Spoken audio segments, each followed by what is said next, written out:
Sí, doctor. Sí, doctor. Muy bien. Gracias, gracias. Mira, vamos a hacer una revisión en relación a la columna vertebral. La columna vertebral juega un papel muy importante, ¿no?, en el ser humano. Y por lo tanto también lo tenemos que evaluar desde varios ángulos. Me refiero a las imágenes, esa parte, ¿cierto? Esa parte. Entonces, es compartir con ustedes lo que tenemos a la fecha, ¿no? Con qué imagen, qué tipo de estudio tenemos mediante imágenes para observar la columna vertebral. Pero como hemos mencionado siempre, ¿no?, y siempre lo vamos a recordar, tenemos que tener en cuenta cómo es la anatomía, de la vértebra. Esto hay que recordar. La columna vertebral visto de frente es recto, es como una regla, tanto viendo la parte anterior como también por la parte posterior. Y si vemos de perfil, tiene que ser, ¿no?, las curvaturas llamadas fisiológicas, cervical, la dorsal es leve sifosis, la lumbar una leve lordosis y el sacro es una sifosis, ¿no? Son unas curvaturas compensatorias. Eso es normal viendo de lado a la columna vertebral. También hay que recordar que las vértebras, casi todas ellas, tienen la misma, los mismos elementos. Tiene el cuerpo vertebral, el cuerpo, ¿verdad? Tiene las apófisis traversas, las apófisis espinosas. Tiene, por supuesto, el canal raquídeo, canal vertebral. También no olvidar que es esto, a veces esto no le damos importancia a la apófisis articular superior y a la apófisis articular inferior. Es esto, ¿no? Cada vértebra tiene estas apófisis, superior e inferior. Todas tienen esa parte. Y también recordar que en la región cervical tenemos estos agujeros traversos por donde se desplazan las arterias subclavias en esa parte. Tenemos también que recordar lo siguiente, ¿cierto? Esto es el canal raquídeo, ahí está la médula espinal, donde está emergiendo tanto la raíz anterior y posterior, la raíz anterior y posterior, y a nivel del foramen o agujero de conjunción logran unificarse para continuar como nervio. Entonces, de aquí podemos inferir cualquier problema óseo en el borde del cuerpo vertebral o en el borde de las articulaciones va a comprometer el nervio en esa parte. Por eso tenemos que recordar. ¿Qué tenemos? ¿Cómo evaluamos? Tenemos la radiografía convencional, que dependiendo de lo que se quiere estudiar, el médico va a pedir pues lateral, oblicuas, flexión, extensión, dependiendo qué es lo que quiere el médico evaluar en el paciente. Tenemos también la tomografía, esta es una tomografía en 3D, ¿cierto?, donde nos está mostrando básicamente los agujeros de conjunción. ¿Por qué? Porque en este paciente quieren evaluar los agujeros de conjunción, esa parte. Tenemos la resonancia en un plano axial. Esta es la vértebra, el canal raquídeo, ¿no?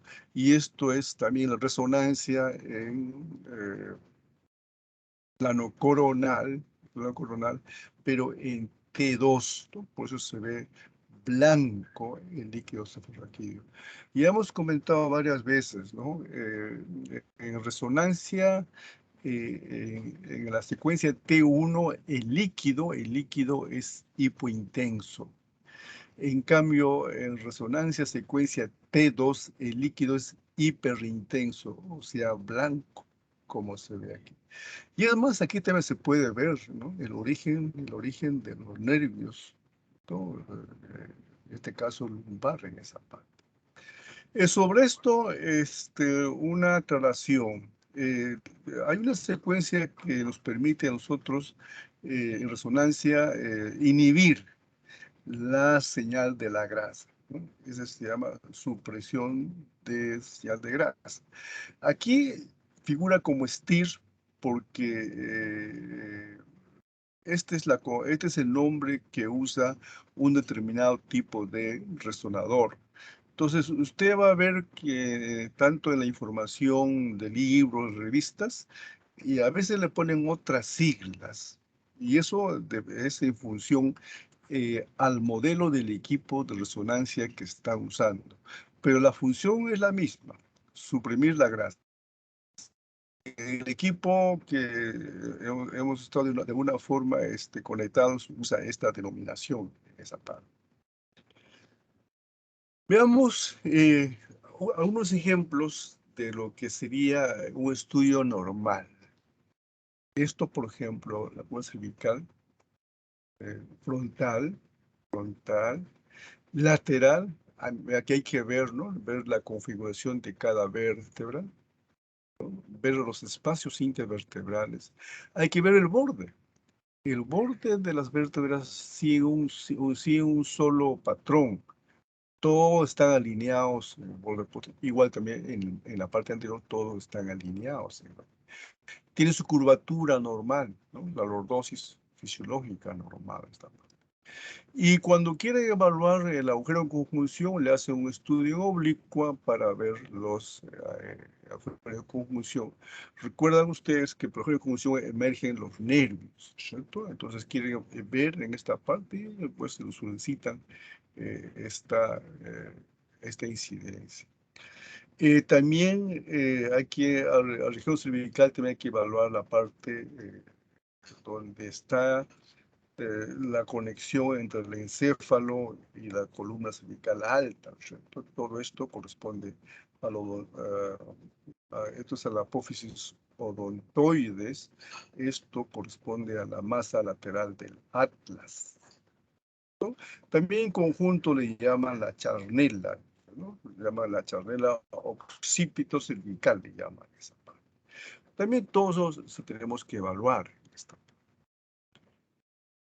es la región lumbar, ¿no? La región lumbar, veamos igual. Este es el lateral, así se ven las vértebras. El borde posterior totalmente alineados, el borde anterior alineados, los discos intervertebrales se ve de esta forma. Y esto que se ve aquí, esto corresponde a los agujeros de conjunción. Es decir, mientras que en la cervical yo tengo que hacer una incidencia en oblicua para ver el agujero de conjunción, pero en la lumbar con la lateral yo puedo observar así, ¿cierto? Es de esa forma. Y aquí está la articulación superior, la articulación inferior, la superior, la inferior, las apófisis espinosas, viendo de frente las apófisis traversas, y esto que se ve a ambos lados corresponde a los pedículos, que es parte, ¿cierto?, que les mostré hace un momento en la anatomía. Algunas veces también se requiere una evaluación oblicua de la vértebra, de la columna lumbar. Entonces, esto es un oblicuo. Esto es un oblicuo.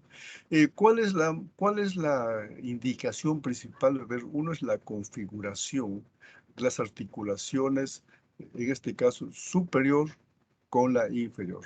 La superior con la inferior, ¿no? La superior con... Entonces se ve. Esto es la forma como se debe verse las articulaciones de manera, ¿no? Porque a veces hay patología que están comprometiendo a estas articulaciones y lo voy a ver bien cuando hacemos la oblicua. Bueno, aquí los describe, ¿no? Los describen una forma como identificar las partes del estudio en oblicuo. Esta es la tomografía.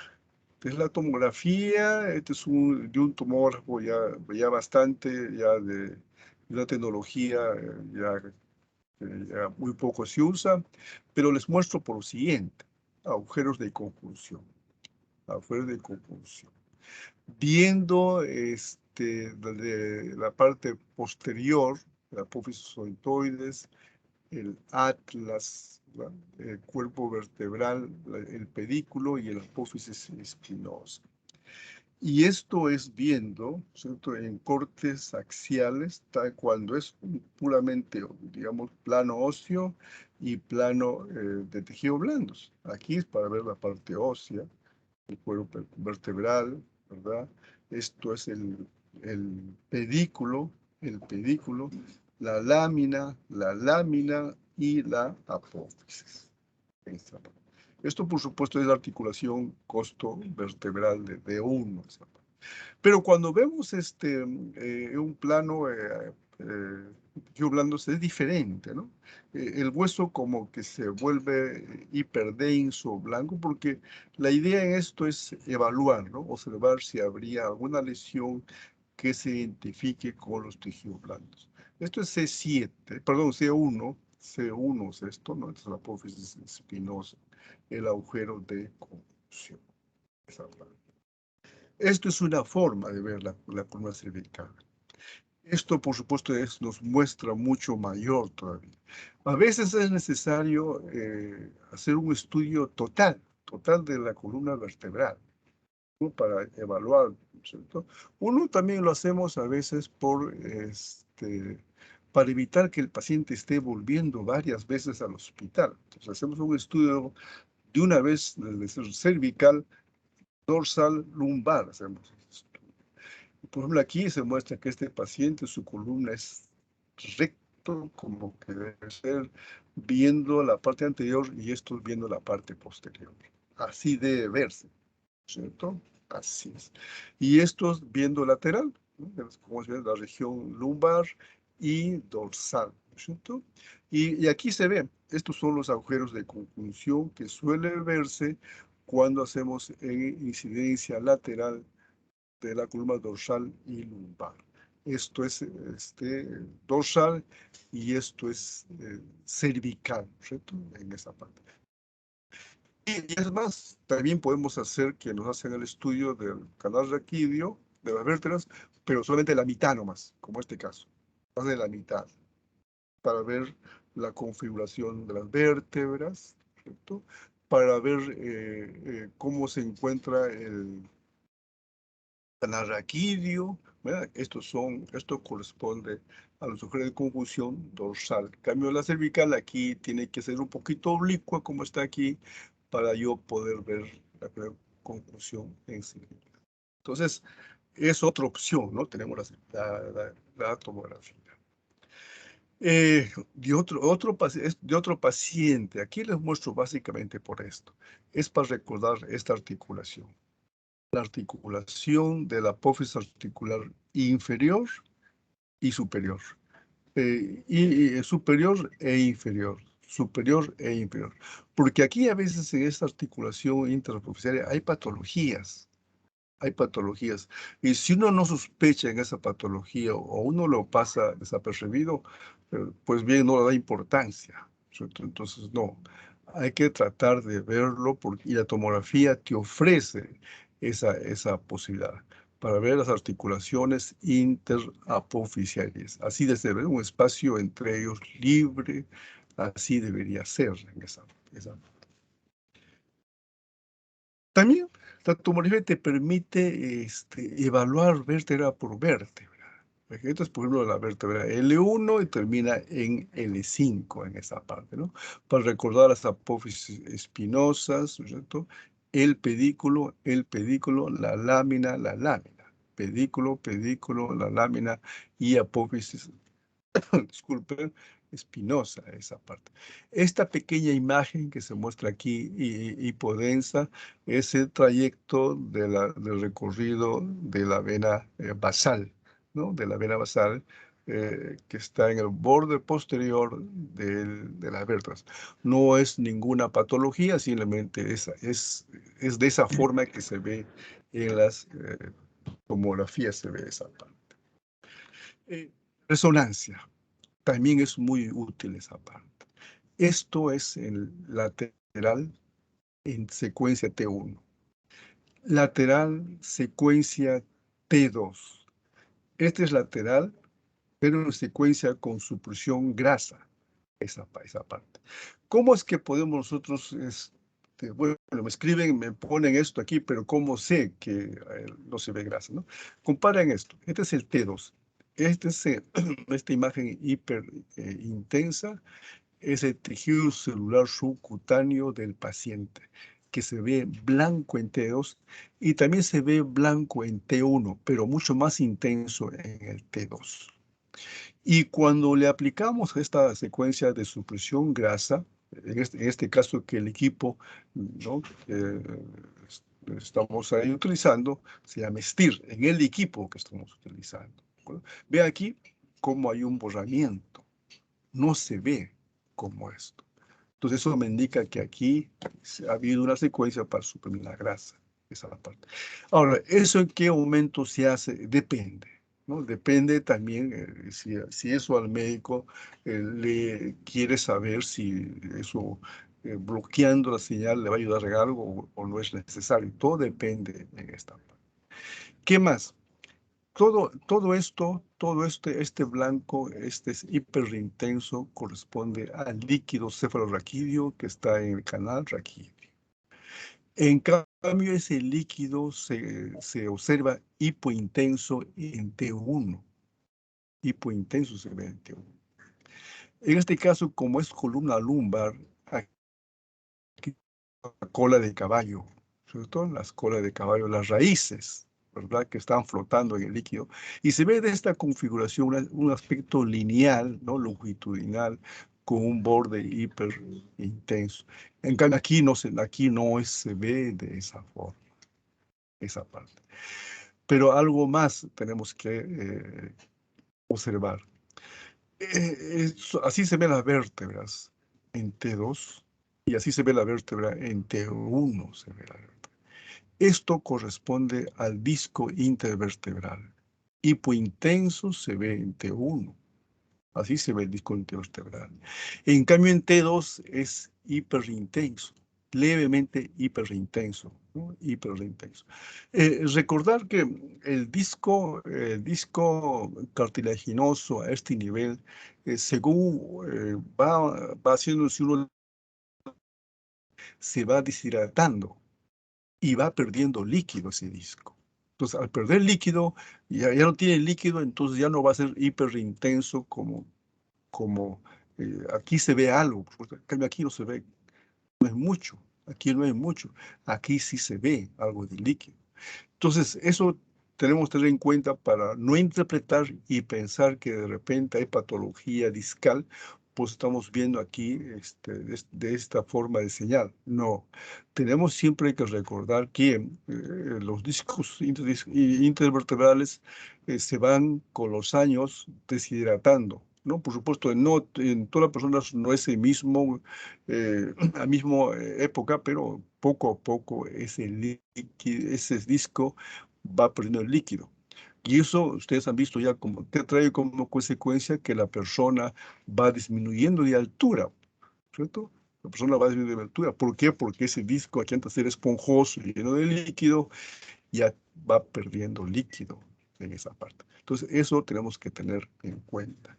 ¿No? Y esto aquí, esto es como para bloquear la grasa, básicamente.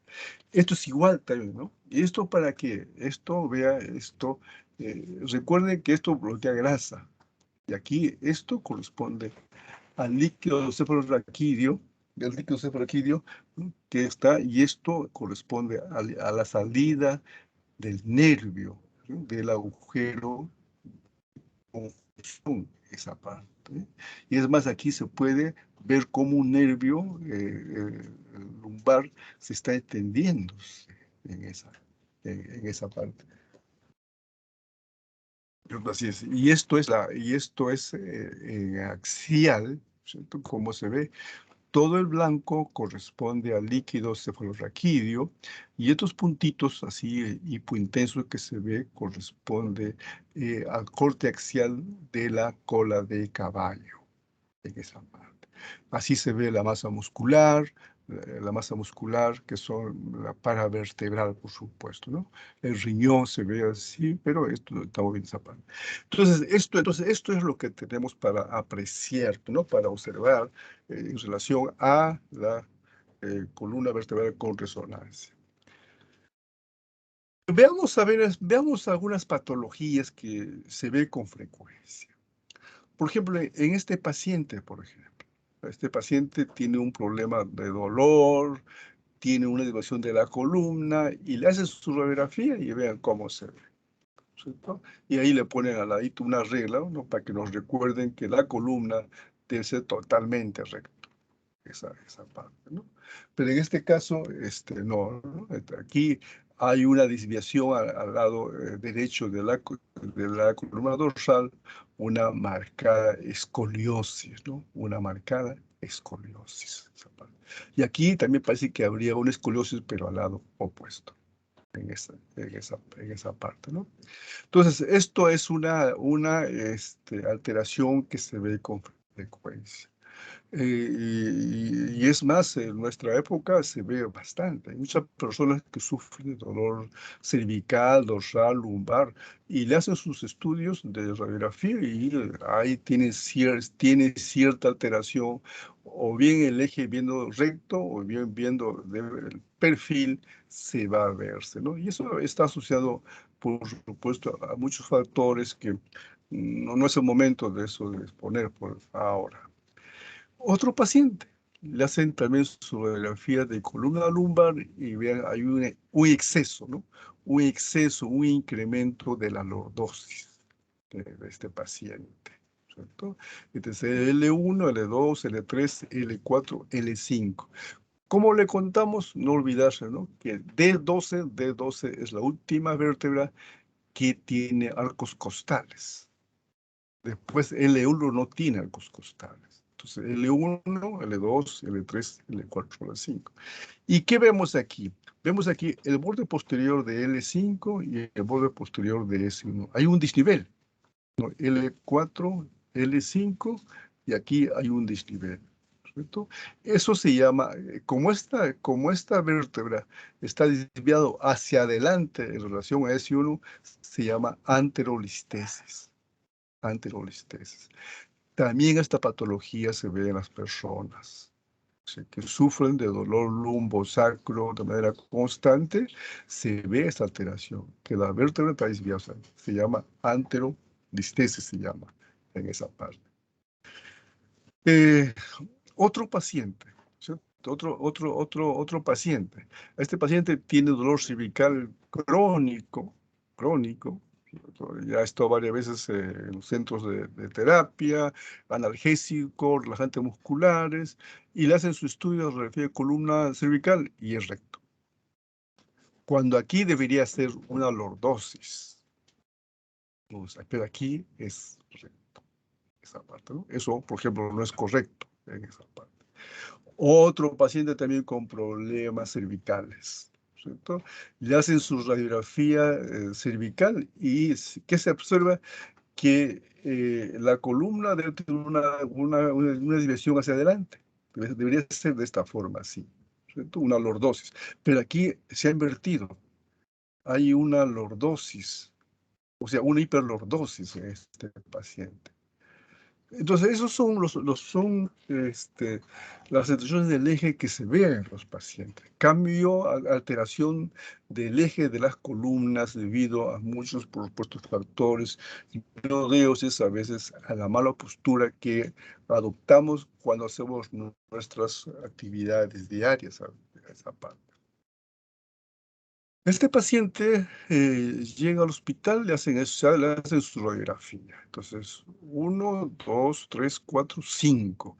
Igual, vemos que esta vértebra es C5, está desviado adelante en relación a 6. Anterolistesis. Anterolistesis. A este paciente le solicitan que se haga un estudio haciendo flexión de la columna para ver si se corrige, ¿no? Se hace flexión y como que algo se corrige, ¿no? Esa dirección de la listesis. algo se corrige.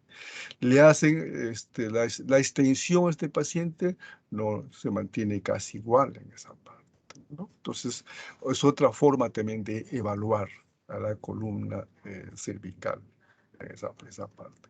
Entonces, son alteraciones del eje de la columna por el cual el paciente va al hospital en esta parte.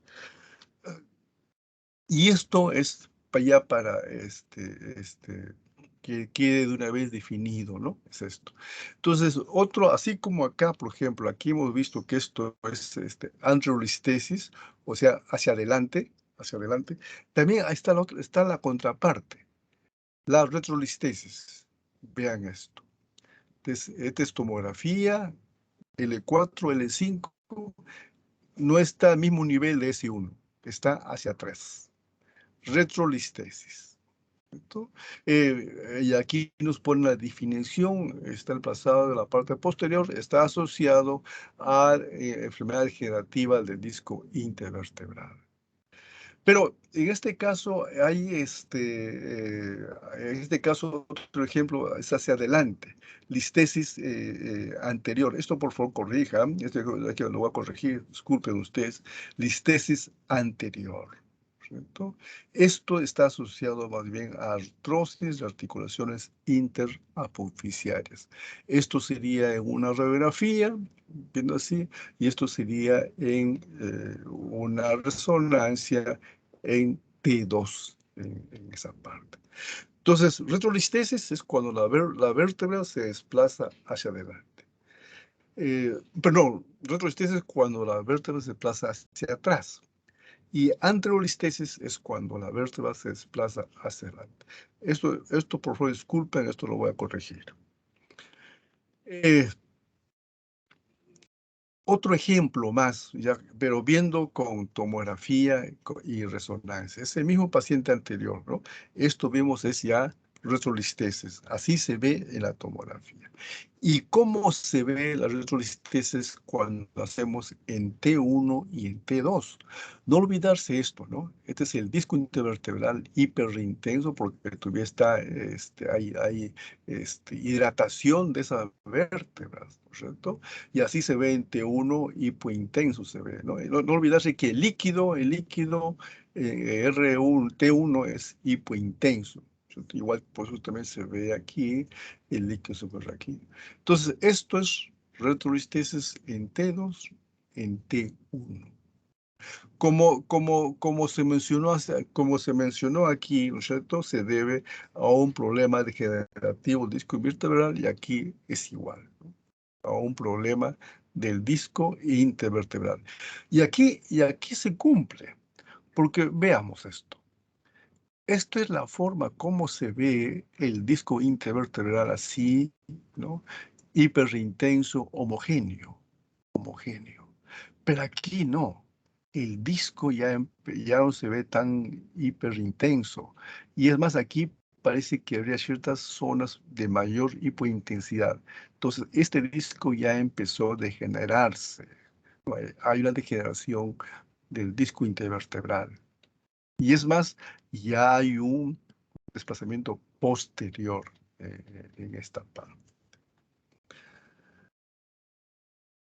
Algunas veces cuando vemos una radiografía y por ejemplo, acá, por ejemplo, es una escoliosis, ¿verdad? Algunas veces cuando vemos radiografía, uno cuenta las vértebras. Esto, por ejemplo, es D12, están las costillas a ambos lados.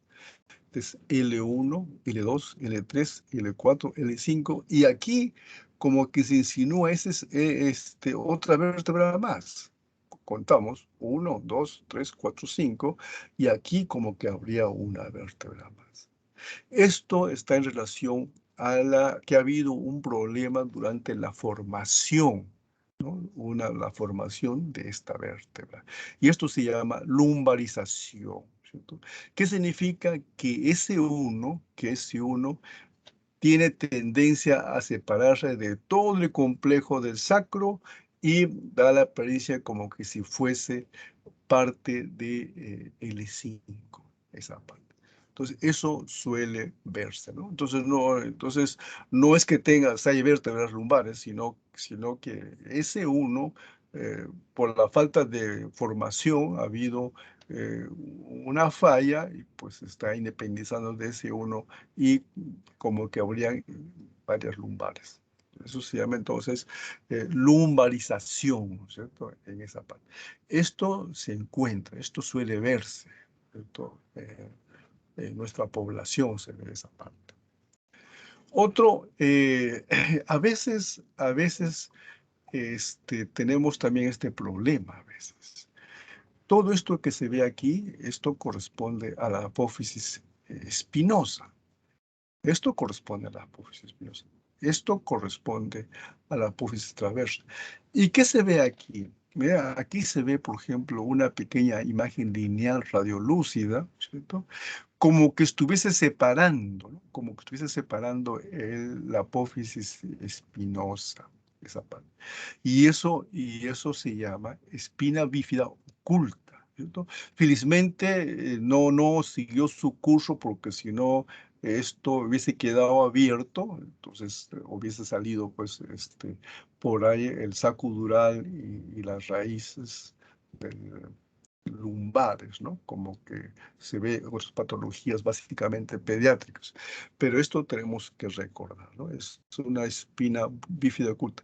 A veces se le confunde con traumatismos, pero la ubicación de esta imagen así radiolúcida en la mitad de la apófisis espinosa no permiten decirnos que esto es una espina bífida oculta, es también una parte o, de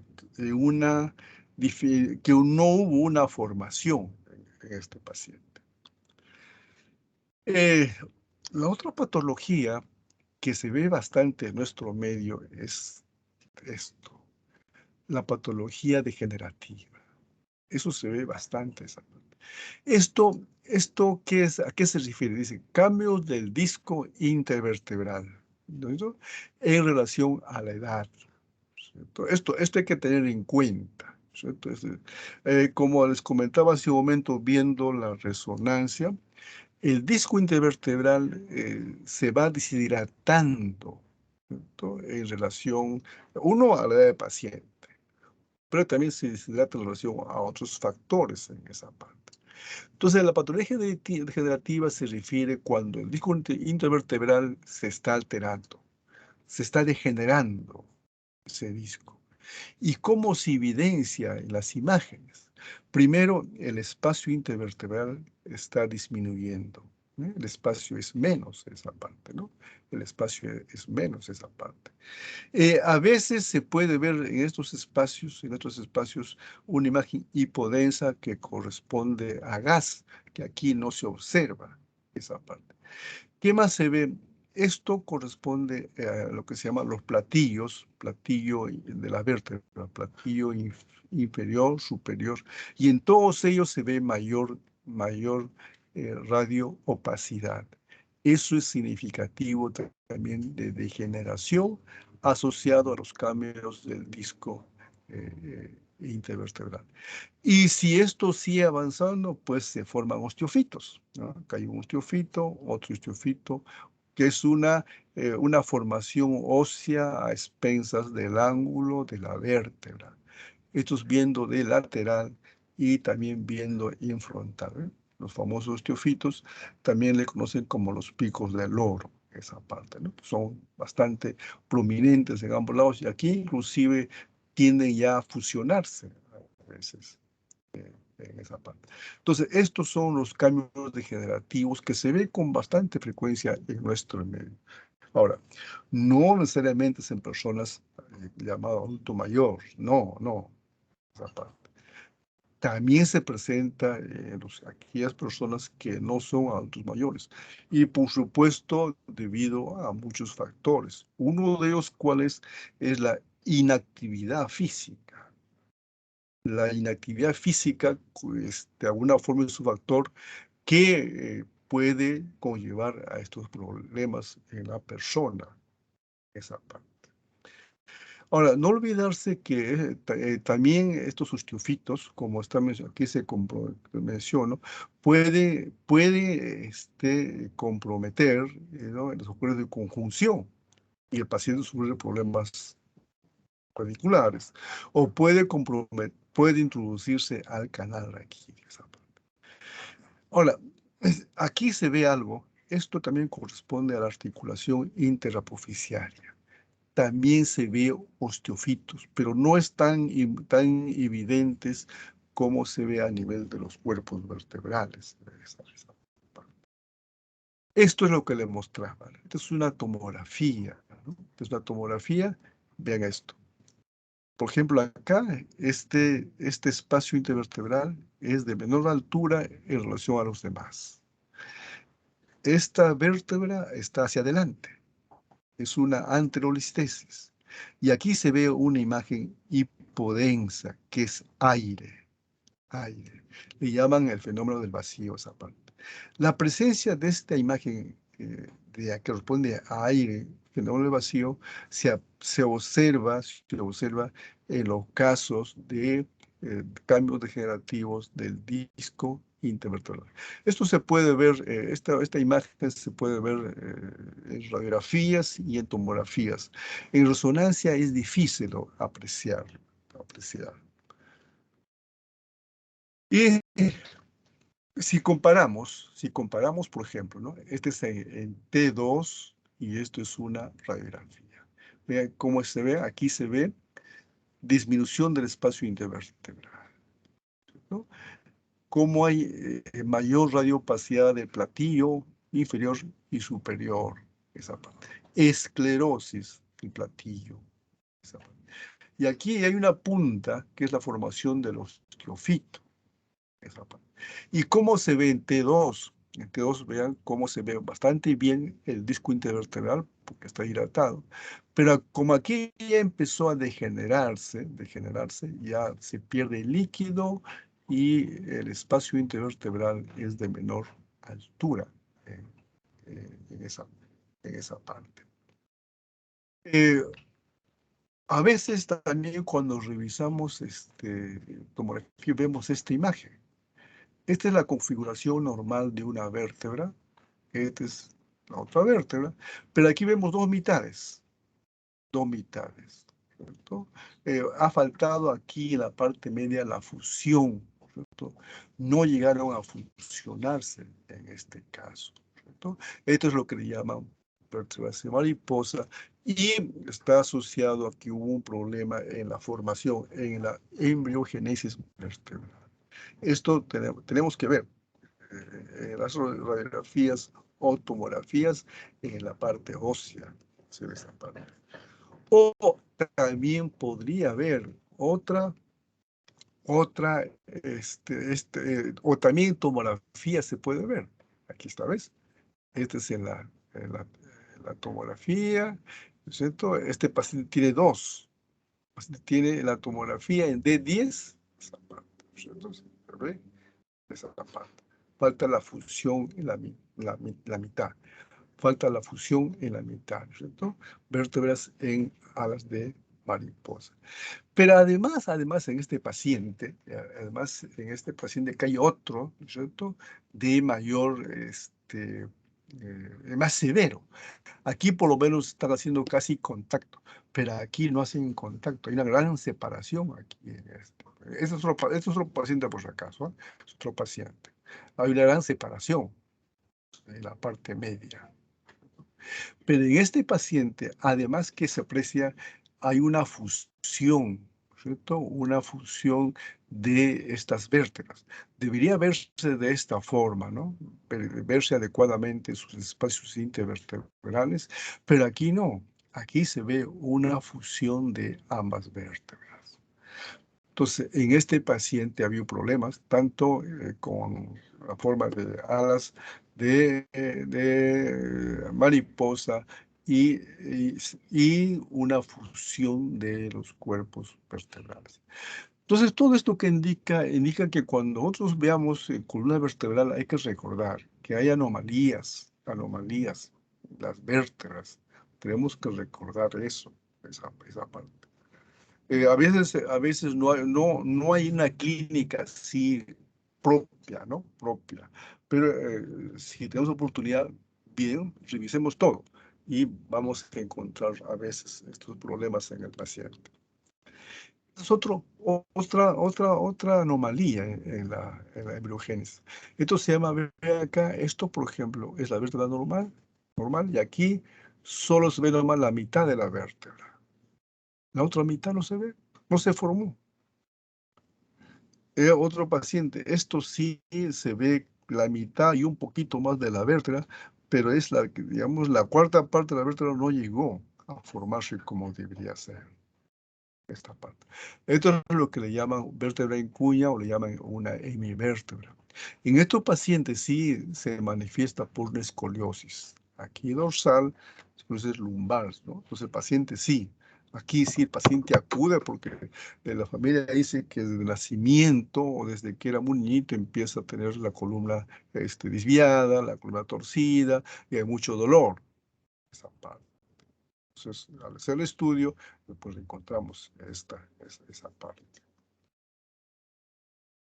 O ya le mostré un ejemplo, ¿no? de la fusión vertebral en este caso. Aquí es de la parte dorsal, perdón, lumbar en este caso, ¿no? Esta es la parte lumbar.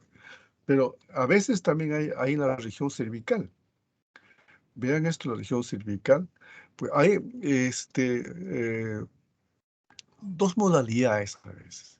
A veces ambos cuerpos se forman, se fusionan y no se ve cierta independencia entre ellos. En otro caso, sí, se ve la fusión de las vértebras, pero como que habría un rasgo, un hilo de independencia entre las vértebras. Y por ejemplo, aquí estamos viendo la región cervical. Tres vértebras cervicales fusionadas. Uno, dos, tres. Esa parte. Que es el mismo paciente, uno, dos, tres. Tres vértebras fusionadas nos muestran algo donde habría estado el disco intervertebral. Por supuesto, este paciente ya fue sometido a autoquirúrgico, ahí está con una barra metálica para evitar que el problema vaya avanzando y de alguna forma al paciente ayudarlo. Otro paciente, ¿cierto? Con su radiografía se ve aquí fusión de dos vértebras en esa parte, ¿no? Dos vértebras aparte. Sí se ve el indicio, ¿no? Se ve el lugar donde debería estar el disco entre ambas vértebras. Entonces, la fusión de las vértebras, estas vértebras puede ser dos o tres. Este caso que aquí les muestro son de tipo congénito, congénito. También, por supuesto, hay de origen infeccioso, existe, ¿no? Esto es como un diagnóstico diferencial. Pero si se dice, no, el paciente tiene problemas desde muy pequeñito, entonces lo más probable es congénito. Pero dice, no, el paciente estuvo muy bien, todo hubiera sido normal, y de pronto tiene esta fusión, entonces ya ahí tal vez se debe a otro problema, y una causa es una infección, esa parte. Entonces esto corresponde a la fusión cervical, ¿cierto? Como acá dice cervical y lumbar, como este caso, ¿verdad? Este es D12 y esto es lumbar. Esto es lumbar. Es función de L1 y L2, esa parte. Muy bien, entonces todo esto es lo que tenemos que tener en cuenta cuando revisamos, cuando estudiamos la columna vertebral. La columna vertebral, esa parte. Eh, Algunas veces, cuando tenemos en nuestras manos radiografías o tomografías, ¿qué nos llama la atención? Que una vértebra está disminuida de tamaño en relación a las anteriores. Esta parte. La vértebra, el término que se emplea es colapso, está colapsada esta vértebra. Los espacios intervertebrales de alguna forma se conservan esa parte. Claro, en este caso, por ejemplo, esta tomografía es de un paciente que tuvo un traumatismo y debido a ese traumatismo vertebral, se encuentra esta alteración de color vertebral. Pero si en caso no tenemos ese informe de que el paciente tuvo un traumatismo, pues hay que buscar otras causas, ¿no? Y aquí puede ser un tumor, puede ser un proceso infeccioso, puede ser una osteomalacia, puede ser una osteoporosis, y con este caso una fractura por comprensión. Entonces, siempre que tenemos tenemos que buscar la causa. ¿Por qué este paciente tenemos? Si es porque es una persona de edad y no está recibiendo su alimentación como debería ser, entonces también puede ser una osteoporosis, podría ser. En esto. Entonces, vean ustedes, cuando vemos imágenes, siempre tenemos que tener en cuenta de qué paciente se trata en esa parte. Eh, a veces, y viene el paciente con un problema eh, bastante de dolor y hay dificultad para caminar. Hay problemas sensitivos, ¿no? Dice el paciente, del abdomen para abajo ya no siento poco, o a veces también tiene problemas esfenterianos el paciente. Entonces, eso nos está orientando de que debe haber algo dentro del canal raquídeo en ese paciente, que tiene problemas sensitivos, tiene problemas, trastorno neurovegetativo, tiene problemas de la parte motora, o sea, la marcha, esa parte. Entonces, es un esquema. Puede ser de una radiografía o de una tomografía. Esto, por ejemplo, que estamos viendo acá, esto corresponde a los pedículos. Entonces, ¿qué implica? Que tenemos que ver nosotros a los pedículos, esta parte. Se debe ver de forma simétrica.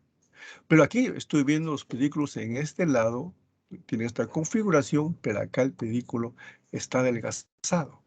Entonces hay un problema en esa parte. El pedículo se destruye cuando hay algo, una causa de destrucción es cuando hay algo dentro del canal raquídeo, esa parte. Y cuando le hacen al paciente su estudio en lateral o perfil, el borde posterior de la vértebra debe ser así lineal, pero aquí hay una curva, hay una depresión en este borde posterior. Entonces me indica entonces que este paciente tiene algo en el canal raquídeo que me está alterando el borde posterior de las vértebras y me está alterando el pedículo, esa parte, ¿no?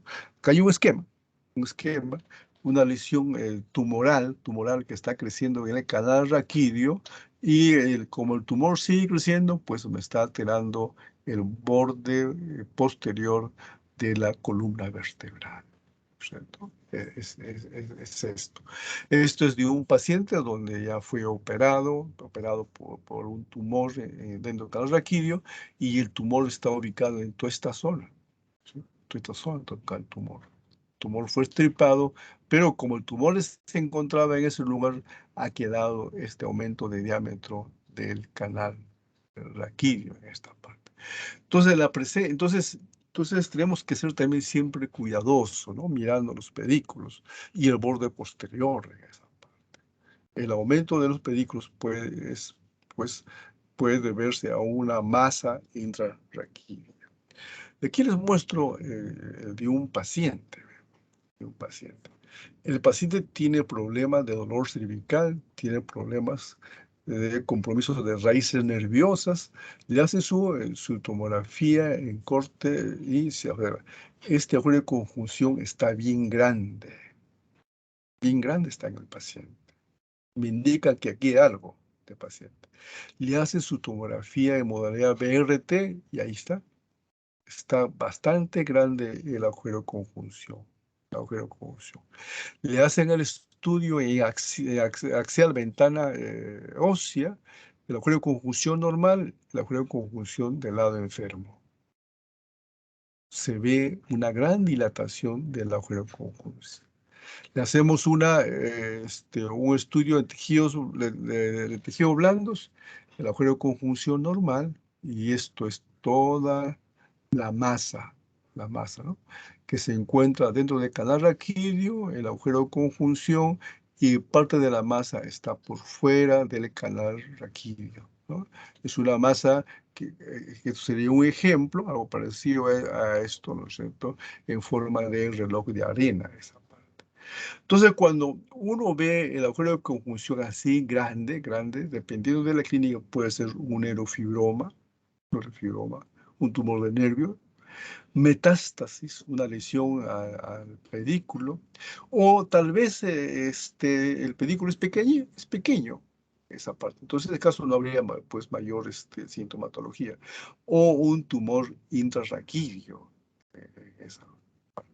Entonces, esto nos indica que también tenemos que evaluar de manera adecuada el agujero de conjunción de las vértebras en esa parte.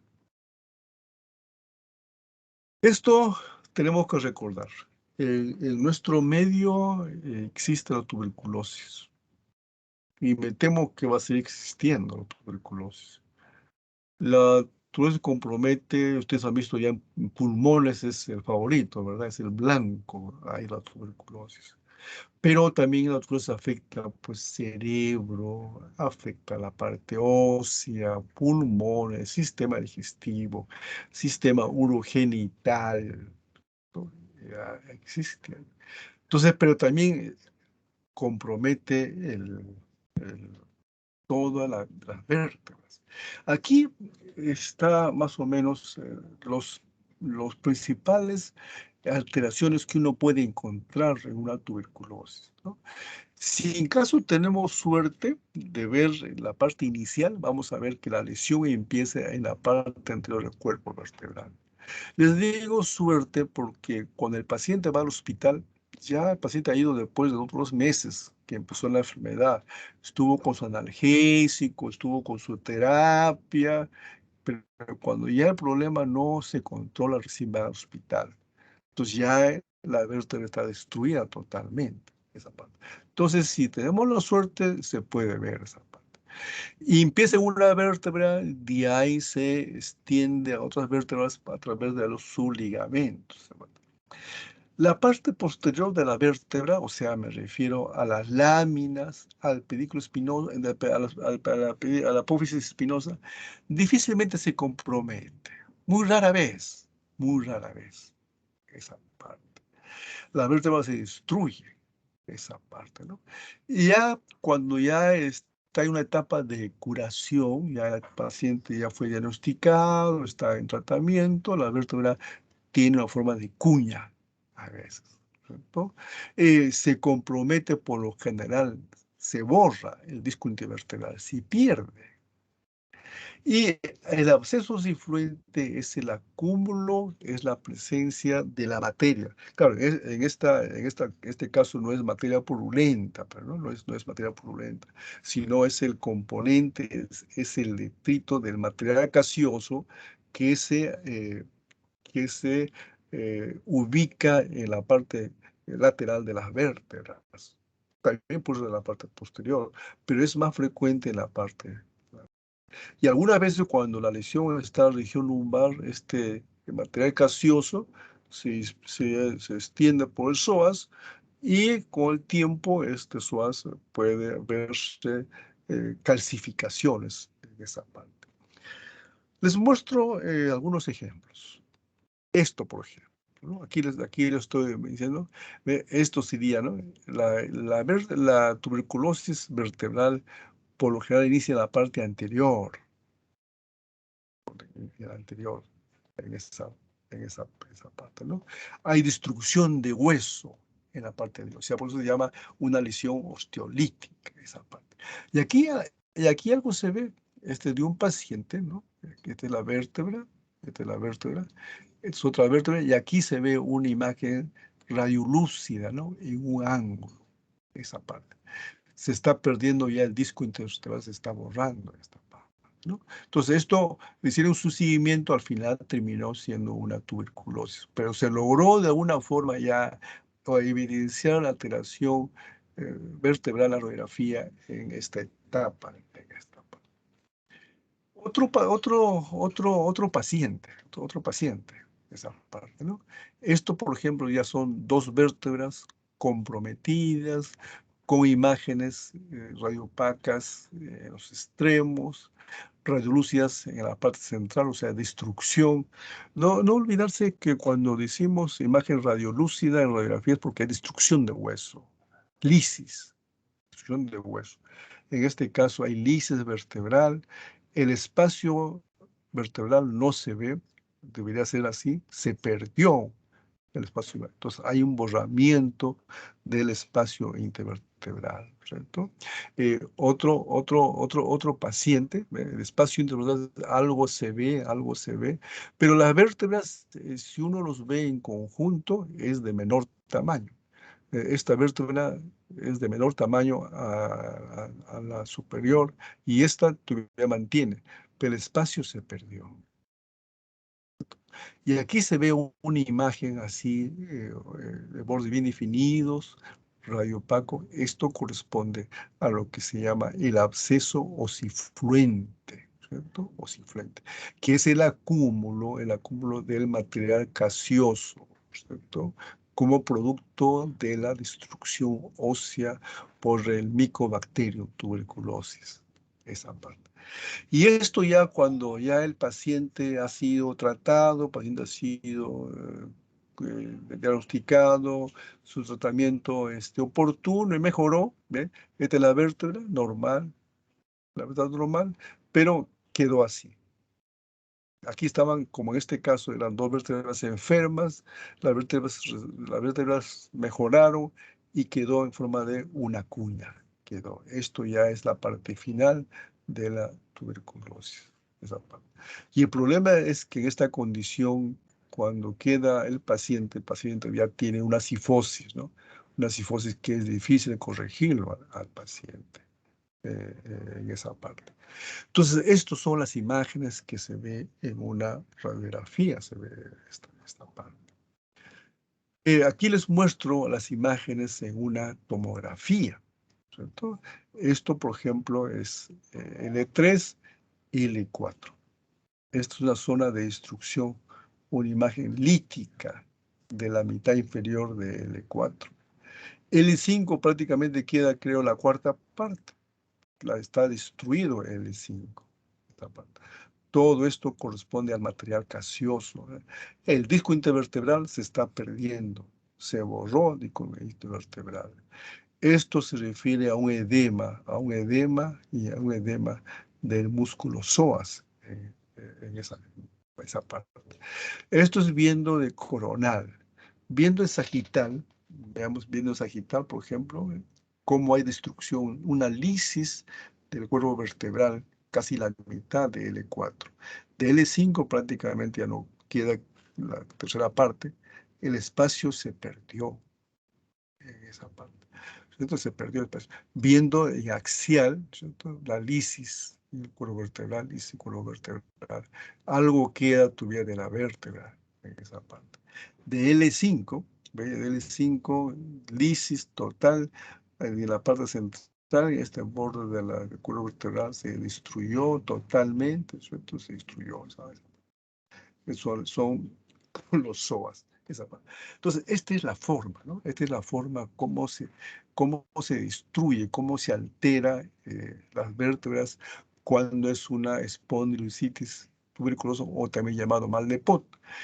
Pero también no olvidarse que se altera también el disco intervertebral. El disco se borra, el disco se pierde en esa parte. Se borra en esa parte.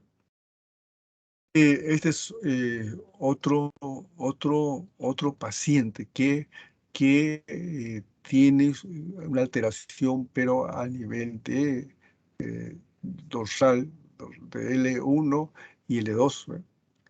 Una vértebra destruida, una vértebra con lisis, con zonas ya de hiperdensas, calcificaciones, pero el borde posterior de la vértebra se ha ido hacia atrás.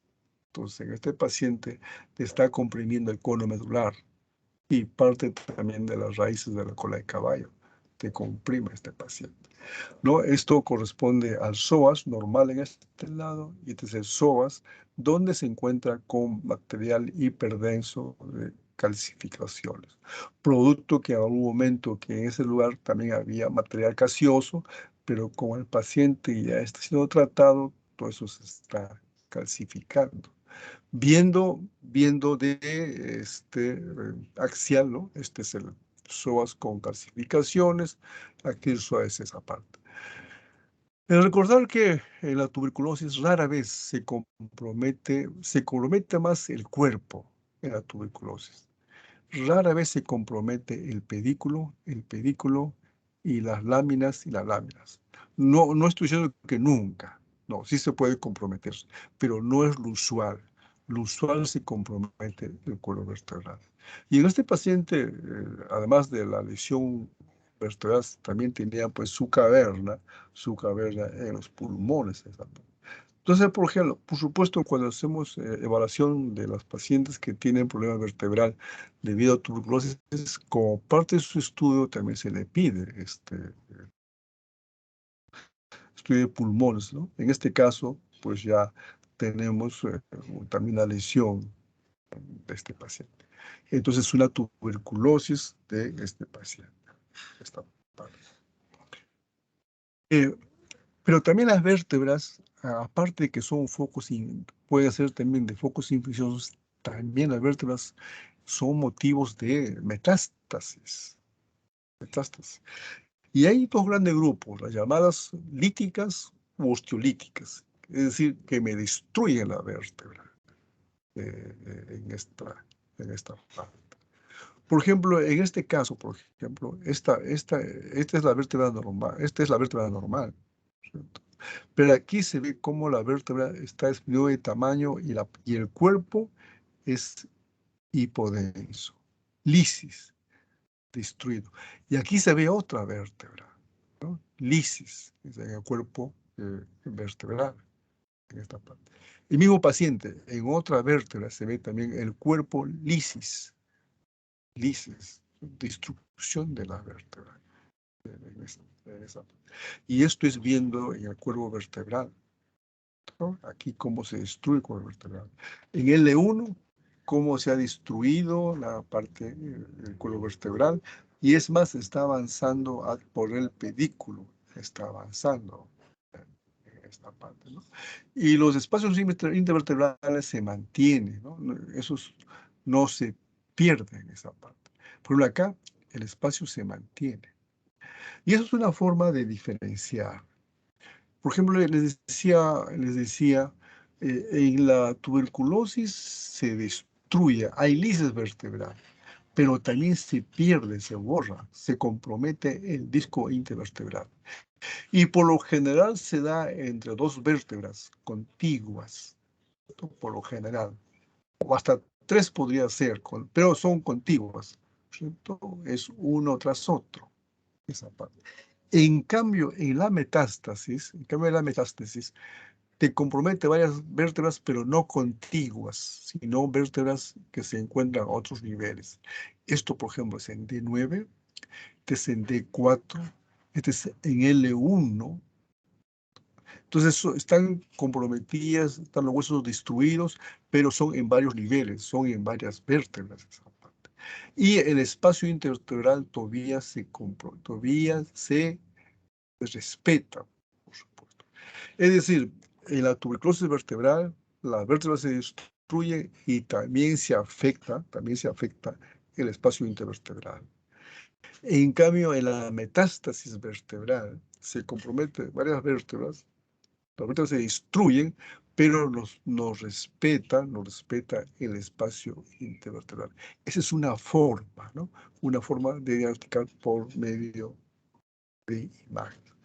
Y aquí está enumerado más o menos las causas que podrían producir lesiones líticas, el tumor riñón, o sea, el hipernefroma, el tiroides, el intestino y el neuroblastoma. Pero también así como hay destrucción de vértebras, también hay la contraparte. Es decir, hay mayor densidad ósea, ¿no? Y eso, por acá, esta radiografía es una imagen radiopaca. de todo el cuerpo vertebral, y es más, pero acá sí ya también me está comprometiendo el arco posterior. O sea, me está afectando los pedículos y la lámina esa parte. De igual forma, me respeta el espacio intervertebral. Otro paciente, la vértebra está disminuida de tamaño, es heterogéneo, pero hay predominio de la radioopacidad en esta parte.